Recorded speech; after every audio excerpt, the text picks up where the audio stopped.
Good morning, everyone, and welcome to our community connection on November 15th, 2022.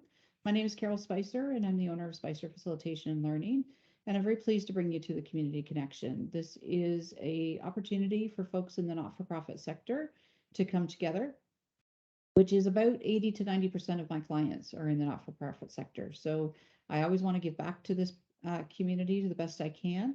And I do see that there's similarities between the number of different clients that I work with. So I find that this is a great opportunity for folks that either work for not-for-profits, volunteer, sit on a board, contribute to a not-for-profit sector. It's a great chance for you folks to come together.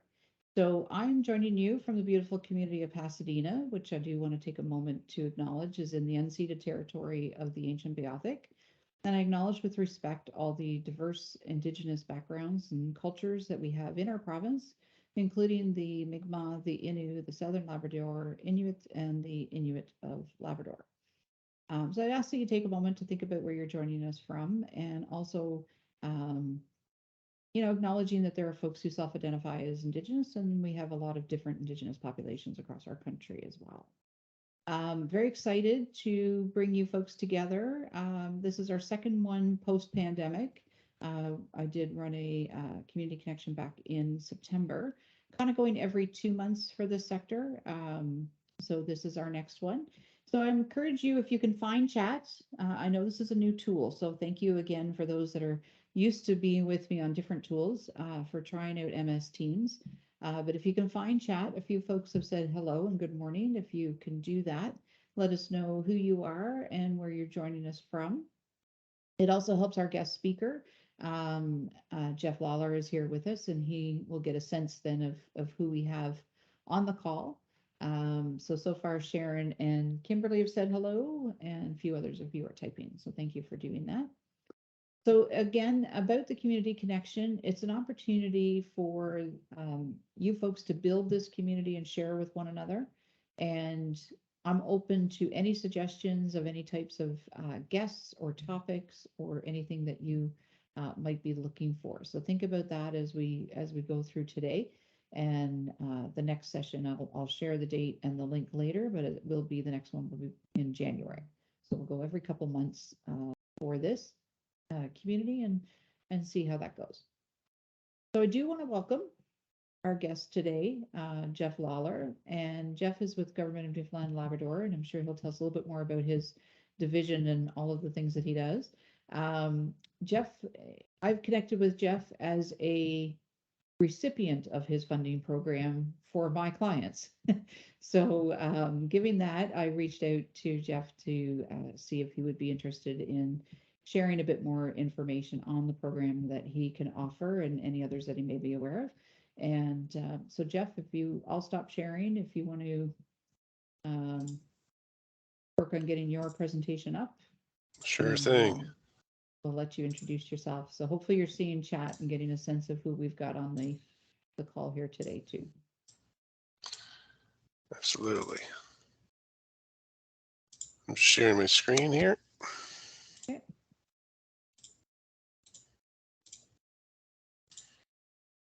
Yeah. Can you see me there you go. Clicking through? Perfect. You're good. Yep. Great. Good morning, everybody. Thanks, Carol, for the opportunity to come chat with everybody today. Carol is definitely one of our biggest advocates for the community capacity building program. One of the great facilitators that we work with projects all over the province. My name is Jeff Lawlor. Like I said, I'm an economic development officer with the Department of Industry, Energy, and Technology. I've only been in the role now for about 7 months, so I reserve the right to have to follow up with you if you ask any hard-hitting questions that I don't know the answer to. I'm sure that won't be the case, and we can have a good conversation here today, which I'm looking forward to. I will set it up as well a little bit and I'll talk about it as we kind of go in, that this program is under review at the moment. So if you are familiar with the program, you've tapped into it before, you have some insight or questions or comments or concerns, certainly this is a place to kind of share those thoughts and feelings at the moment, and I'll make sure to note those and see if they get into the conversations as we review the program itself. I'm going to try and keep the talk to, but 10 or 15 minutes, and then have a bit more of a dialogue. I'll kind of start a little bit broad. The beginning might be a little bit dry, but we'll narrow the focus in on the community capacity building program itself for the most part, and what is eligible, the process itself, and some information on the program. So you can stop me anytime. I can't see your faces, so don't put up your hand. Just you can unmute yourself and stop me at any time. Um, I am at my house today as well, so I apologize if the lighting is not that great. It's not great having these conversations in a cubicle with 1,000 people around listening to you. So I'm doing it from home today. I also have a little bit of allergies and stuff, so I apologize that I might be a little nasal, but we'll get through it together. Fair Um, enough. Fair enough, Jeff. All good. Thank you. Um, in generally, our department is the industry, energy, and technology. We're responsible for the community capacity building program and a series of other programs and funds. That department came into existence probably 5 or 6 years ago. You know, names change, priorities change all the time when it comes to the province and our departments, as you all know.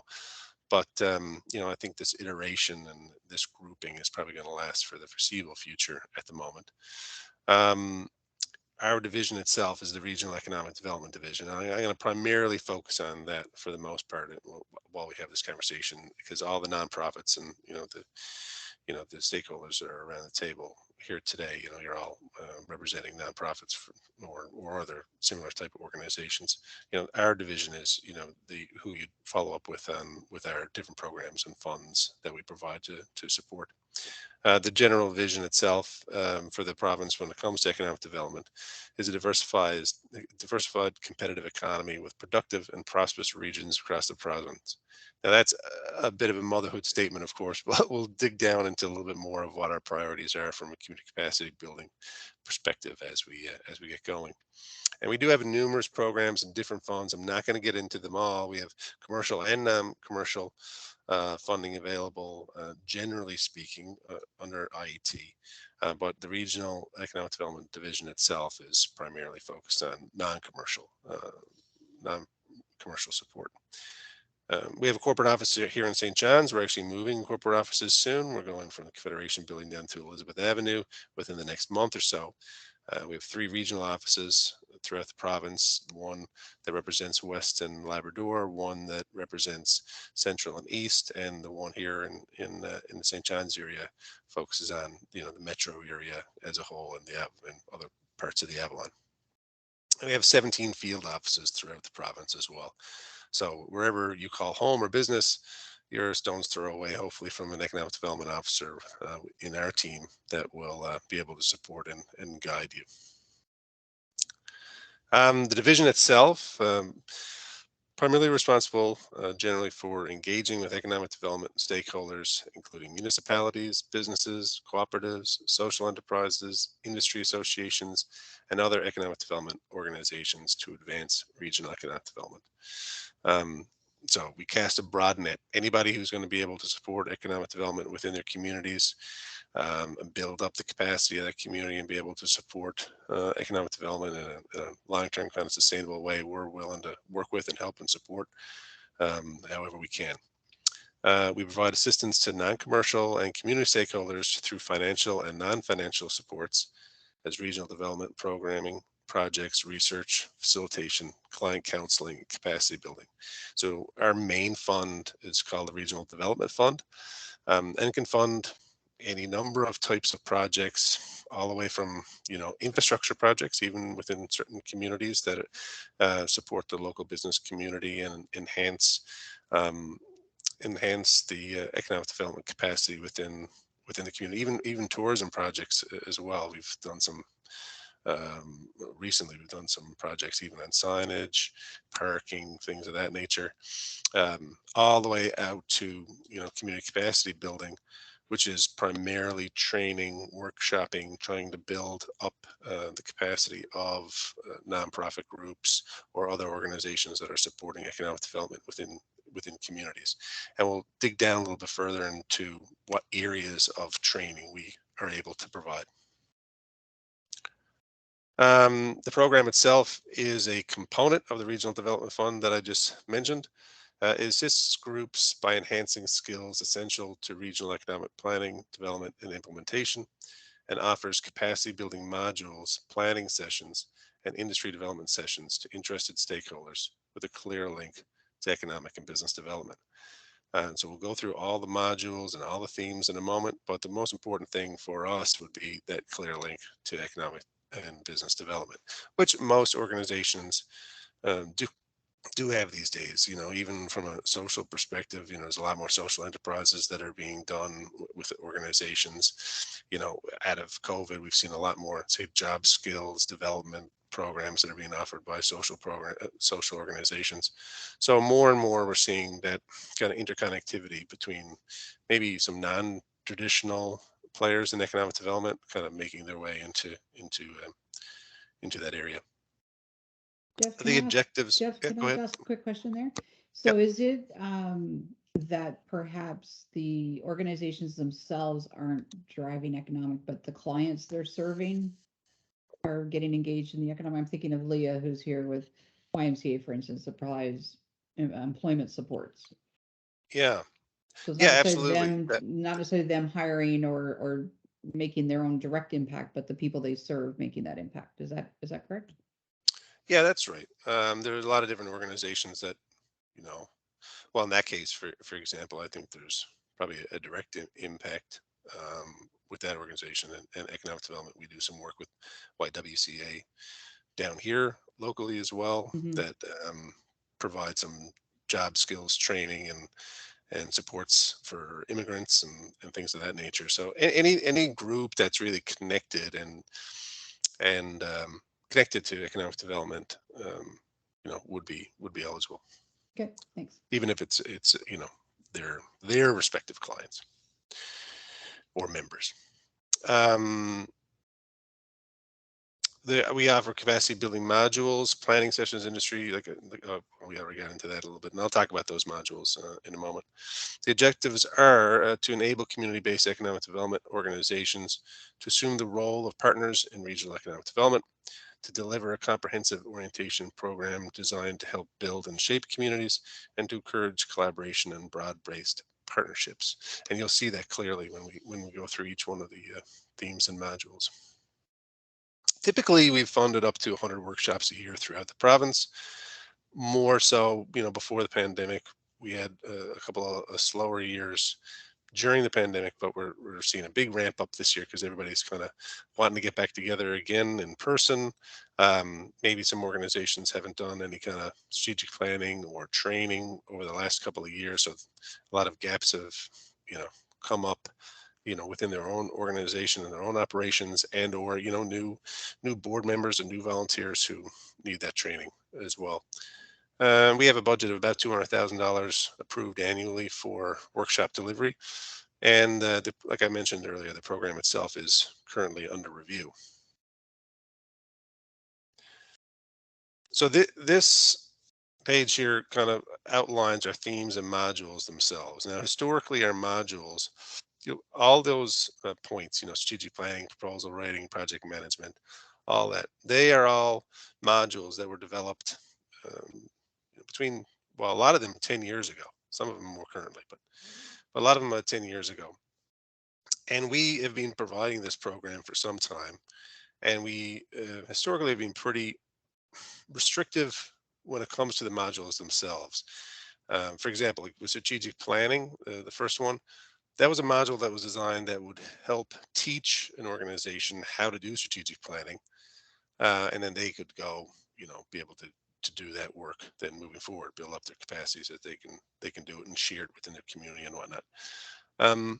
We see more and more that at the moment the modules need to be updated, and we're allowing organizations and facilitators and consultants to be able to customize more appropriate types of training for groups, as long as they still meet those themes that are kind of identified here.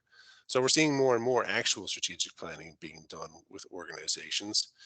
And we're seeing a lot more kind of customized, even say communications planning, for example, customized to the organization itself. So as long as it meets these themes and modules, you know, thematically, then I think, it's something that we can certainly look at. Um, and some of our facilitators in our network, we have a group of facilitators within our network. Some of them will follow the pre-prescribed type of module, and some will, like I said, work with you, or they have their own modules that they can kind of tap into. And I'll go through some of these with you. The most common ones that we see is strategic planning and proposal writing, opportunity identification, and opportunity management. All strategy and planning, I would say 80 to 90% of the work that we do falls under that kind of category. We do a lot of organizational governance and board governance training as well. That will probably be our second most popular set of modules. And then we increasingly so are doing a lot of work with Newfoundland and Labrador Federation of Cooperatives, and they provide a lot of training for on the cooperative side. So they actually actually do all of our training uh, when it comes to the cooperative development. Um, and that can be even bringing together different individuals who are interested in potentially starting a cooperative in any area, or it might be a group who are trying to take that next step. They've already identified the need, the opportunity. They have a steering committee together, and they're trying to take those next steps. So, really, anywhere on the spectrum of cooperative development itself, we can utilize Newfoundland and Labrador Federation of Cooperatives to be able to come in and support. Um, some of the other ones we just don't do a lot of. I mean, sometimes they might tap into the strategic planning modules that are being done, or organizational governance, but we haven't seen a lot of financial management or alternative dispute resolution. And frankly, right now our facilitator network itself probably has a little bit of a gap in some of those particular modules themselves. But we certainly work with a client to customize some kind of training that would be advantageous for that group. Anecdotally, Jeff, I can say that a number of clients recently are on the relationship building side, Mhm. um, probably more on the public participation side, how to engage with their stakeholders to figure out if they're supporting, their clients the way they need to be, developing partnerships, that sort of thing. So I'm seeing a bit of a shift, and now maybe it's because they've already done the strategic planning. Now they're going to the next one. Could be. Yeah. Yeah, absolutely. And hopefully in the way that we do this, it builds. Of course, one builds on the other. We'll talk about a little bit of how an organization can tap into this each and every year, but we'd like to see, of course, if you're going to do strategic planning, one, you're identifying different issues or opportunities, and then the next year you're kind of building upon that. And so, to your point, you're probably at that next step of trying to bring people together after you've identified some of those gaps or opportunities that might exist through your planning process. Um, and then when it comes to bringing people together as well, I should mention, a lot of industry associations, particularly, will focus on kind of the relationship building. It might be multiple themes, right? A lot of times you're kind of touching on a few of these, and you might be doing strategic planning, or the goal is to do, say, opportunity identification module. So bringing a bunch of people in a room and going through the process to identify a bunch of opportunities. A lot of times, public participation will play a really big active role in who you bring into that room and which stakeholders you invite to be a part of that process.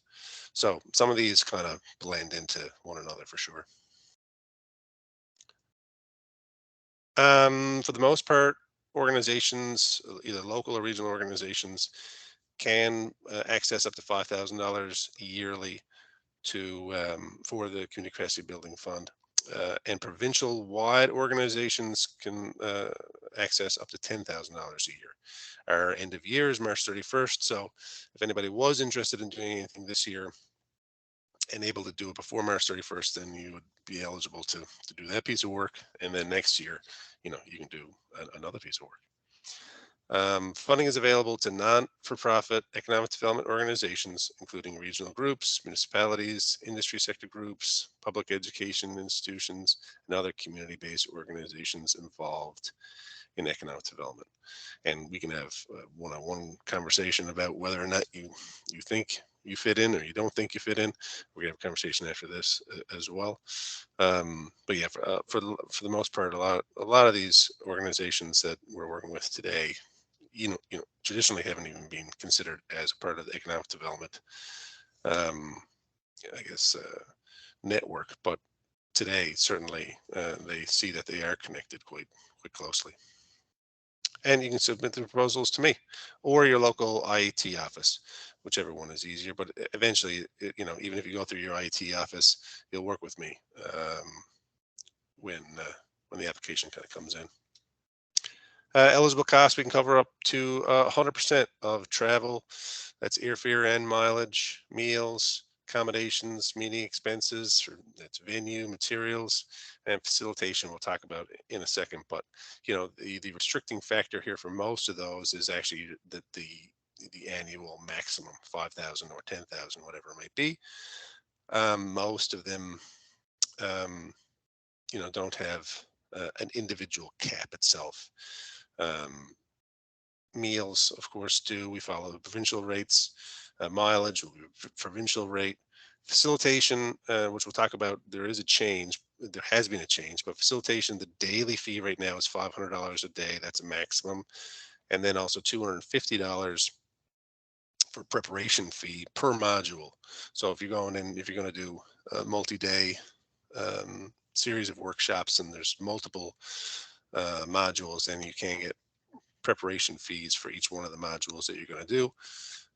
But the maximum fee for the facilitator to come in is 500. So if it was anything beyond that, then the organization would have to cover those extras. And we have a great facilitator network that, if an EDL comes out, there's no cost, like someone like myself. And then we have a bunch of facilitators that can fit within that $500. And then we have a bunch of facilitators that are beyond that 500 as well. That might, oftentimes we'll see that they're the more kind of customized facilitators, and people are going to kind of focus on creating a different kind of program for a client. So we have a broad spectrum, and we can work with you directly to find the facilitator that works best for you. There have been some change to the program over the last couple of years. Now, primarily that has been because of COVID, or at least those changes kind of happened during the COVID um, era that we found ourselves and find ourselves, I suppose. Um, so we increased the actual daily fee for facilitators from 350 to 500, and we increased the preparation fee from 150 to 250. We are doing a review at the moment, like I said. So maybe those higher fees are now what is going to happen in the future, or maybe they will be different from that altogether. We really don't know what it's going to look like kind of moving forward. But right now, if you were to apply today, it's $500 per day and 250 for preparation fee. We also now, before we would only allow facilitators within our network itself to be able to provide the facilitation work to a client. We have a lot more flexibility at the moment. So if there's someone that you want to work with that's not on a facilitator network, we certainly will consider that as well if the case is made. We have a lot more module flexibility. I mentioned how some of the modules need to be redeveloped. They're a little older, but we can work with you and a facilitator or consultant to figure out a way to be able to better provide training to an organization that, as long as it meets kind of the themes and priorities outlined within that big chart that I showed. There's also some new technology costs that are eligible. Obviously, over the pandemic, we couldn't get everybody together in one room, and some organizations didn't have any capacity to be able to do anything online like this. So there are some costs that are eligible that we can provide an organization to, go out and get MS Teams, for example, or maybe there's some other customized material delivery that needs to be done because everybody's not together. So we can consider those as well. And meals and mileage is constantly changing. There is a new collective agreement that's about to come into play, and the meals have gone up, and the mileage rates are actually done now monthly. So whenever, if you were to apply today for something that's going to happen in November or December, you can make a good educated guess on what meals and mileage rates might be there. But we'll actually, when the actual event goes down, whatever the rates are at that time will be the amount that you can claim in the end. The application process is pretty simple. We have a real simple application and proposal that you'd submit, and I can send it to you if you're interested. Like 1 page each. We get a lot of feedback that it's actually a pretty easy application process, and then we'll work with you as well to fine tune it if there are any kind of issues that we find, or maybe there's some areas that we think might be an opportunity for you. So we'll work with you anyway to try and massage out what the best type of training or the best facilitator or the best location or whatever. We'll work really well with you to try and figure out the best solution.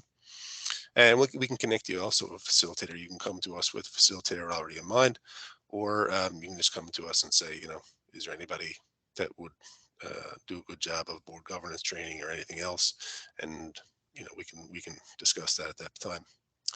Approval can take up to 6 weeks. Generally, it's quicker than that, but it can take up to 6 weeks depending on situations we find ourselves and how busy and the demand is at the time. And the approval process itself, there's not a lot of individuals that it goes through. It's pretty straightforward between myself and our director. The approval will indicate the maximum funds that you can tap into. So, we might you might apply for $4,000 of funding, and we'll say, you're up to 4,000 is available, but then you have less participants or some other cost changes. We'll actually distribute the actual cost when the time comes. So you'll put in a final claim, and we'll pay out what the actual cost is at that time, as opposed to whatever was approved up front. And if it comes in as higher, then sometimes amendments need to be made, but for the most part, we can fit it into what the approval was in the first place. And we always approve things for that fiscal year. If things push off and you can't have that and you need to go to the next year, then we can always talk about changing the dates as well. But for the most part, we approve for a fiscal year, and we expect that training will take place within that fiscal year. And you'd have to supply the relevant receipts and make the claim at the end of when it's all done.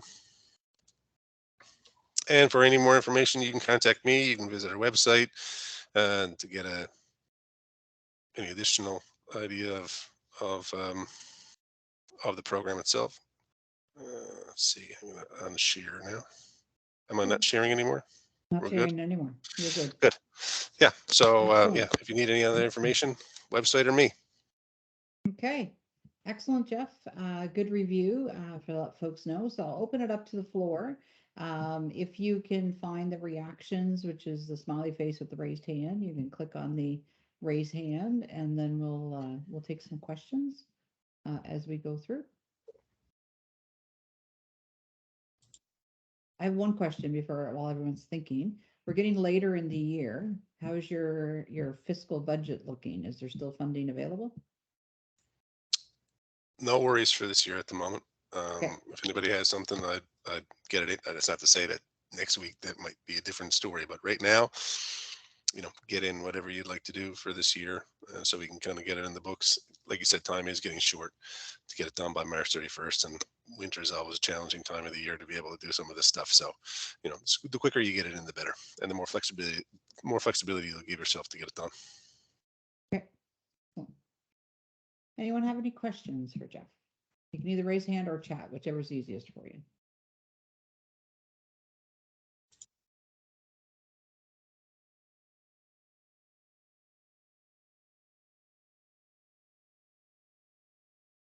Can you post the website with the information? Can you just type your website in chat there, Jeff?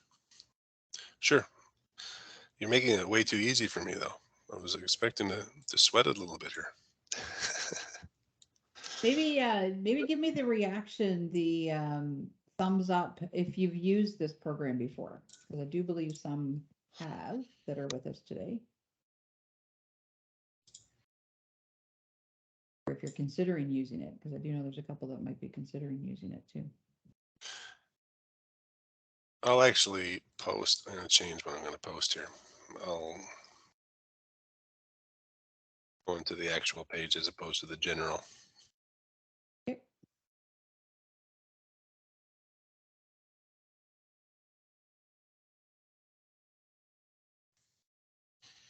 No questions for Jeff? Show me the money. I thought this one would be a good conversation starter. Yeah, and if there is anybody who, has done the program before, and of course is has any concerns or anything of that nature, then you feel free to reach out to me. Like I said, we are doing a review at the moment, and we want to make it as accessible for organizations to be able to access. So if there's any kind of issues that you face in the past, feel free to share that along as well. So Kimberly has indicated she's putting an application in this week. So look That's for great. her. And Cyril has used it before and is considering another, so that's good. Good. Cyril, do you have any feedback for Jeff on your experience of using the application process or anything else? Can you guys hear me okay now? Yep. Yep. We applied. The process was not painstaking or anything. We went through, we submitted what we were looking for. Kind of reach for the stairs sometime, of course, but being practical, we got what we were looking for, provided our receipts, got our money back, and it was great. No issues whatsoever. Staff were fantastic to deal with, and certainly quite informative and answered a lot of questions that we weren't really sure of when we were starting out. So I'd certainly recommend the program to anyone. Yeah, excellent. That's great. And also to that point, one of the big questions we get often, and sometimes it's a challenge for certain groups, the way that we make our payments is directly to the organization or the client itself. So, if, for example, for accommodations, sorry, I was getting brighter all of a sudden, but for accommodations, we would, the organization would submit the total value or the total cost of the accommodation itself. We would disperse that to the organization. Then that organization is going to have to be like if the individual participants actually paid for the hotels, then, and not the organization itself, then their claim is going to have to be through the client or the organization itself. So they'll be the center force, or mileage, for example. If some of your participants drove in from somewhere else, they'll have to make that claim with the organization. Right. Yeah. So you would pay Cyril, and he has to then pay whoever he's hired, like the expenses to his individuals, right? That's right. Yeah. Yes, and sorry. Yeah, No, go ahead, Cyril. Yeah, previously with us, I mean, obviously lining up the ducks in a row when you're planning for your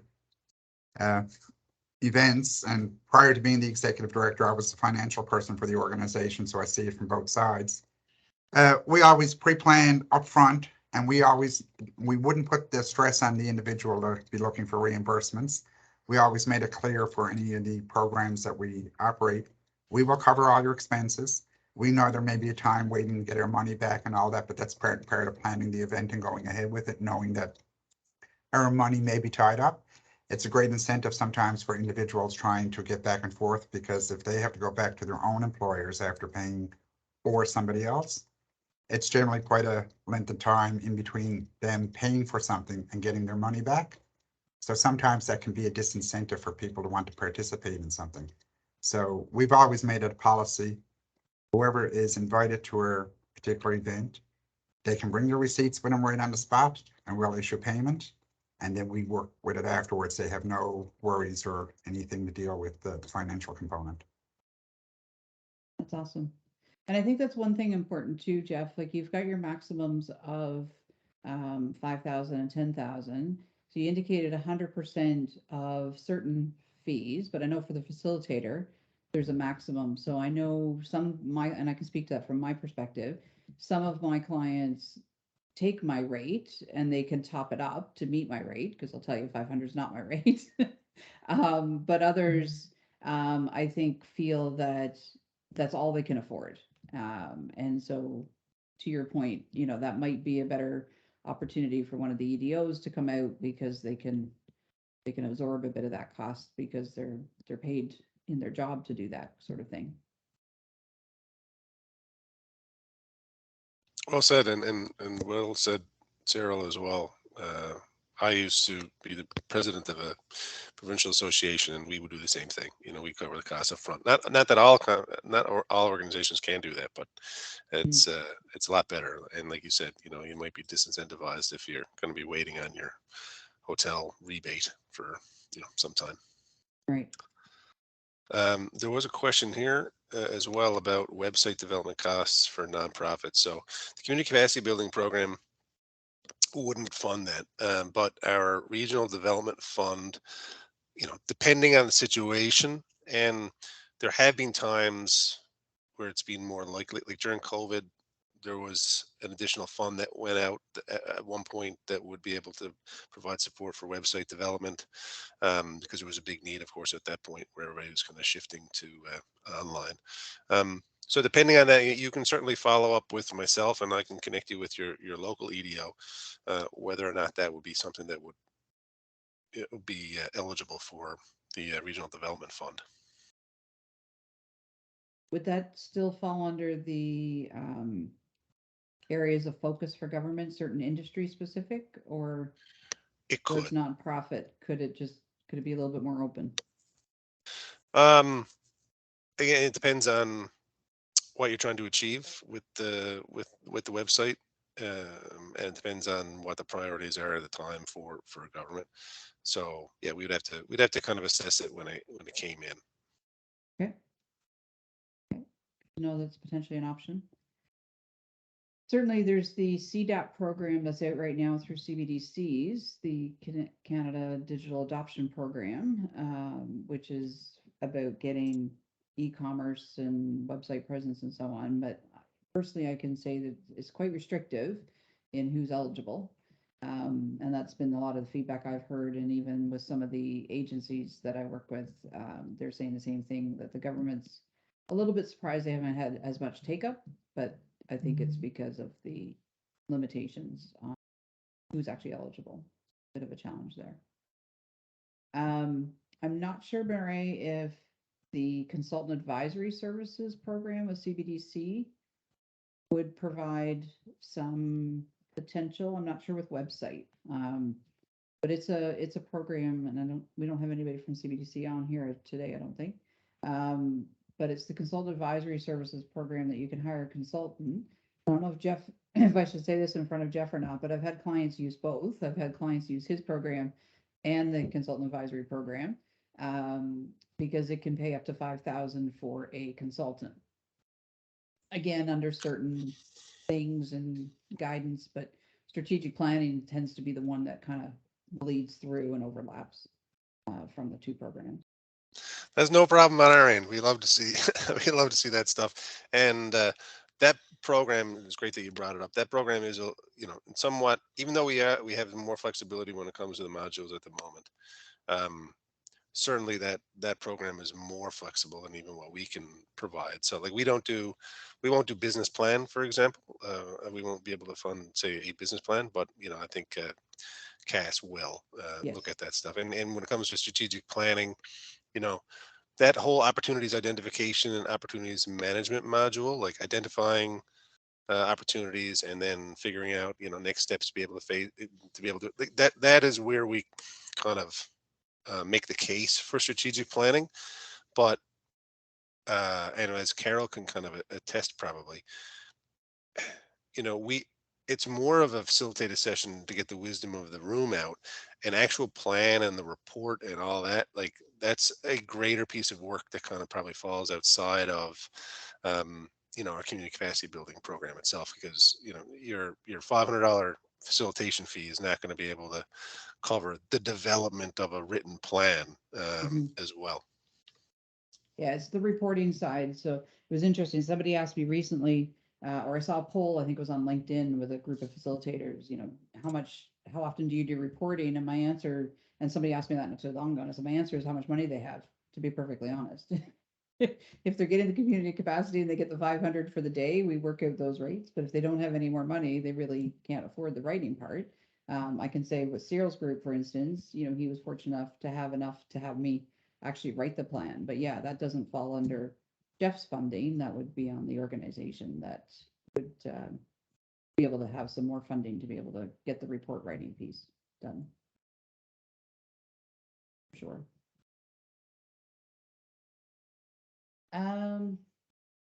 Any other programs that anyone's aware of that maybe you folks have tapped into that we may not be aware of for not-for-profit sector? For facilitation and training, I definitely would have said CAS, as you mentioned.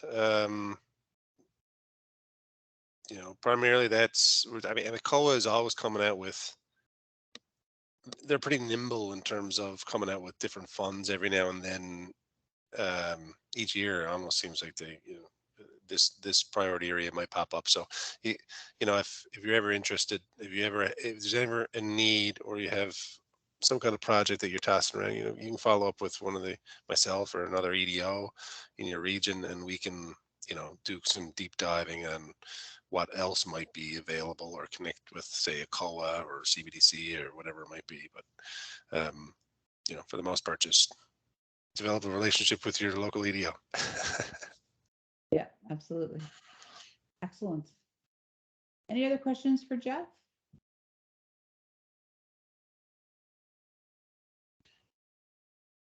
All right, I'm going to run down the list and give each of you a chance to open up your mic if you'd like, and say hello and let folks know who you are. And this is all part of that networking piece. So Benita, I'll come to you first, and then Calvin. I know, Benita, you said your internet was a little bit unstable, but hopefully you're with us at the moment. You're able to open up your microphone and just say a quick hello. Hi, my name is Benita Penny, and I work with the Nunatuva Business Center. I'm located on the south coast of Labrador, and I'm familiar with the capacity building program because I've used them in the past with different organizations and taken part in them myself. And I've just recently completed the board governance one as well. Excellent. Thank you. So if you have any feedback for Jeff, be sure to reach out on any aspect of the program, process, funding, whatever it is. I'm sure he's open to that because it's under review at the moment. Okay, perfect. Thank you. Excellent. Thank you. Calvin, and then I'll go to Cyril. I'm just running down the list alphabetically, folks. Yeah, Calvin Effort, Port Blanford. I'm with the Port Blanford Applefest Committee. We run the fall Applefest program every fall. Basically takes up a weekend in the latter part of September. Everything from outdoor craft market to car show, music nights. Most of us on the board have had experience around the provincial and ACOA programs, so we're not really in need of a lot of things at this point, but right at this time we are changing our executive, so assuming there will be some new members, there may be some opportunities for us to take part in some of the things that Jeff's been talking about, like capacity building, board of governance, that type of thing, but the old board was fairly well familiar with that type of thing. Okay. And just to say that this is my not my first time using Team, but my first time using Team on my own computer and my own phone. So I was a little late today getting online here, and my phone was the first thing I tried, and the volume on that was terribly low, so I missed probably the first 8 or 10 minutes of the thing completely. Then I got my computer up, and I can actually hear you guys now. So thanks for that. Excellent. Well, Calvin, I'll be sending out the link to the recording. So if you want to go back and just catch the beginning piece, feel free to do so. Thank you. You're welcome. Cyril and then Jocelyn. Good afternoon, everybody. I'm Cyril Tobin. I'm the Executive Director for the Newfoundland and Labrador Housing and Homelessness Network. We are located in St. John's, but the vast majority of our work is done throughout rural and remote Newfoundland and Labrador. We have 10 community advisory boards that we work pertaining to housing and homelessness. I guess to sum it up, we help people who help people on the front lines. Here in the city, we also operate a provincial training center that offers training throughout all of Newfoundland and areas. So it certainly makes it a lot more advantageous for individuals and accessibility in regards to Zoom, WebEx, you name them. We pretty well covered them all through the training. And we also operate a social enterprise here on site. It's a non-for-profit business that kind of started on the side of our desk about 6 years ago.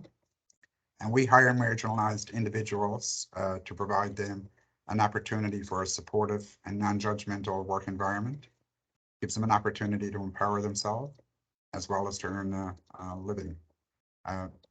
As I mentioned earlier, we have availed of funding through this department previously, and Jeff, you will be hearing from me again. So thank you so much. Awesome. Excellent. Next up, Jocelyn. Hi, my name is Jocelyn Park, and I'm currently doing my first BSW placement at the YMCA Employment Support Services under Leah. Okay. Excellent. Welcome. So you're in Corner Brook then, are you? Yes, I am. Okay. Excellent. Welcome.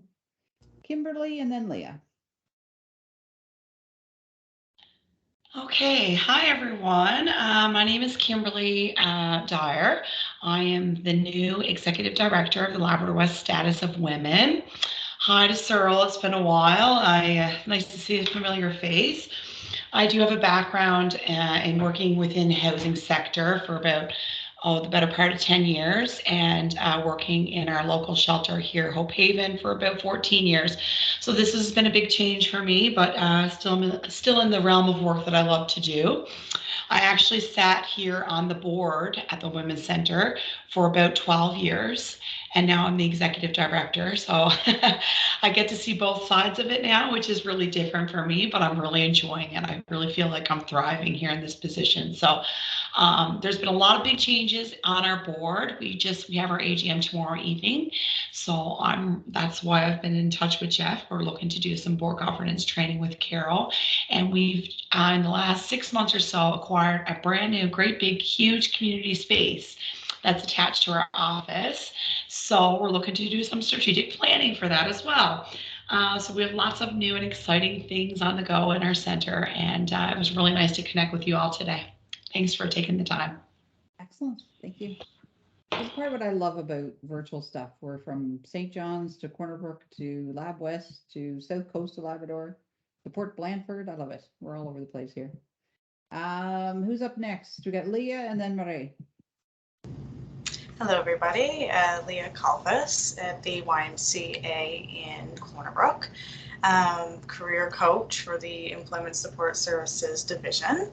We just help individuals on the ground get their bearings and just support through anything that they need to work through to be able to successfully get into employment and maintain employment and things like that. Yeah, exactly. Also, Carol, about the reaching different corners of the province and just connecting with everybody. It's awesome. And thank you, Jeff, for the awesome presentation. Excellent. Thank you, Leah.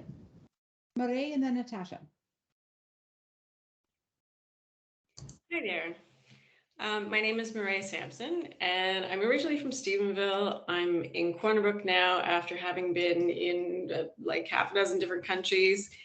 And I've been popping into Carol's virtual meetings since before I was even back in the country, which is so cool about the virtual space. And I run user-friendly website design. It's user experience and website development.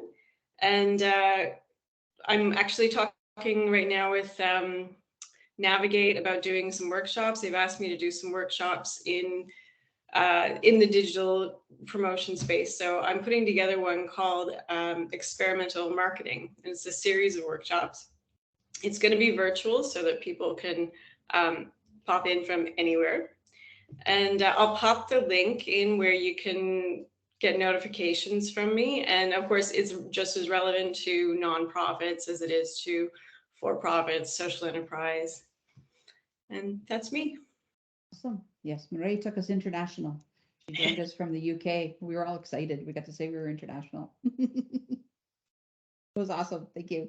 Natasha, nice to see you. We've connected on different levels. This is our first time here together, though. Yes, I feel like I'm finally coming back down on the ground. Actually, I'm new to this position. I'm the division manager for the Western region of Newfoundland and Labrador Public Libraries. Almost finished up a year, and starting to feel a little bit more comfortable in the position, I want to start expanding out a little bit more. And one of our things that we have not accessed enough, I believe, is funding. And I know the funding is out there. It's just a matter of finding it and using it. But as most of you or some of you know, Newfoundland and Labrador Public Libraries has over 94 branches across the province. But within the Western region, there's 29 branches, which I manage and oversee along with my regional librarian, Sandra Harnham. So we really much like to say that we have gone beyond books. So we're no longer just the check-in, check-out books, and we have DVDs, but we've also expanded a lot of our digital resources online, offering job and career support and also homework help and even learning a new language. So please do check out our website at nlpl.ca, which we have a new website coming out soon. I'm super excited about. So, we're always happy to connect with different community organizations and support the public and different community organizations in any way we can. And each of those libraries, Natasha, has a board, which is set up as a not-for-profit. Yes, that is correct. Yes. Most of them are very active boards, and they really do put in a lot of effort. We appreciate their efforts. And it's always neat meeting the new board members, but also working with them and trying to access funding together. We're currently doing that now at Deer Lake, trying to get some accessibility funding for a new ramp. So that's just one of many things that we need to work on. Yeah, excellent. That's where I've met Natasha. I sit on the Pasadena Library Board. Yeah. So gone through that process. Yes. Excellent. Thank you, Carol. Thank you. Sharon, you're here with many hats as well. Good morning. Any opportunity I can get and sit in and listen to all kinds of smart and educated people from all sectors of the globe. I'm in the background listening. I serve on the Newfoundland and Labrador Organization for Women Entrepreneurs. I'm the Western representative, and I also own and operate Siva Meditation. And I also am global, so I can offer my services right around the world. Thank you for having me. Keep up the great work, everybody, and great presentation there, Jeff. Excellent. Thank you, Sharon. Thing went in and out of my mind then. I was thinking about for not-for-profits and I've lost it, but I'm sure it'll come back. So as Natasha mentioned, there's, different types of funding that people can go after, depending on the type of organization that you are. I know what it was. I was thinking, we just on our library board just ran into some challenges around our treasurer. In our community, there's no bank, and our treasurer worked full-time in our community and couldn't get access to a bank. So we kind of started to rethink about where do we want to bank. And I'm not here to promote one over the other, but if you do have an organization, check with your bank about whether they have community accounts. So we discovered there's minimal banking fees with different organizations. The credit union appears to have a no-fee community account banking. Other organizations, it might be $1 a month, $1.50, $1.75. I think the most we found was $2 or $2.25. So I just want to throw that out there because we've been undergoing a review of trying to figure out where we want to actually house our banking for our board at the library because of limitations of, like most organizations, we're volunteers, people have full-time jobs, and then how do we manage some of those responsibilities? So just thought I'd throw that out there. It was something that we had all learned about. It was a no-brainer when the credit union was in town, but they moved. So so we're kind of left with reassessing that. So I think to some of the comments being made, there's lots of different things out for the not-for-profit sector. It's just taking time to try and find them and figure out where it might fit. If you're in one of the emerging industries that government puts their focus on, then there's other types of programs that might help with that. But I know falling in those areas is the criteria. So for instance, agriculture is they have the Canadian Agricultural Partnership Fund for anyone that's in the agriculture industry and those types. There's some industry specific ones as well. Okay, so I do want to let you know that our next community connection is scheduled for January 17th. I did have a tentative person lined up. However, that individual is currently on sick leave. Not sure if they will be back. So I'm open to whatever topic. If there's any particular topic that you feel you'd like me to get somebody in, please let me know. And I'm more than happy to try and arrange for that. I've just put a link in chat. It's the registration link for the next session. The one thing about Teams I do not like is the length of their links. They're crazy. And you can't shorten them. Like GoTo, those have been with me with GoTo, I was able to shorten those links at least. So they are a bit complicated. I will send that out in a follow-up email to everyone as well. But if there's anything that you can think of as a not-for-profit organization you'd like to hear about, just let me know. This is your community. I want to make this as best as we can for you. I will be sending a link to, as a follow-up, and I will also send a link to an evaluation. If I could ask that you take a quick moment to do that once I follow up so that I can know if I'm on track. Give me some feedback of how it's going. Anything else anyone would like to add to today's conversation?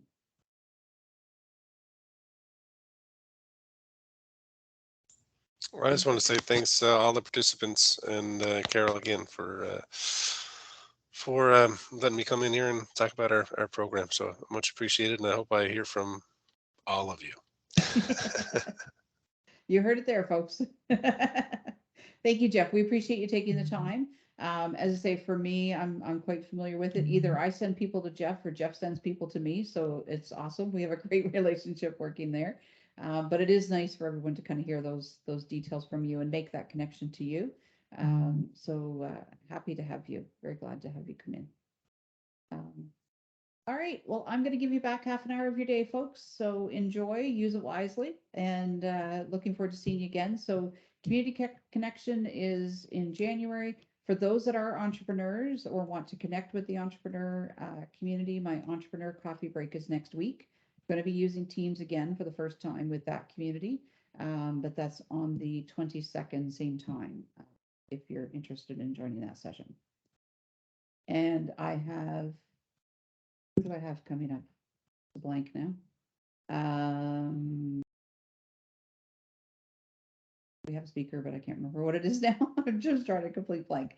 But that'll be next week. And then in December, I'm arranging a panel of entrepreneurs to talk about being home-based businesses or a side hustle. So we're going to have a panel of guests coming in for that one. All right. Thanks, everyone. Have yourselves a great day. Appreciate you coming, and we'll see you next time. Thank you. Thanks.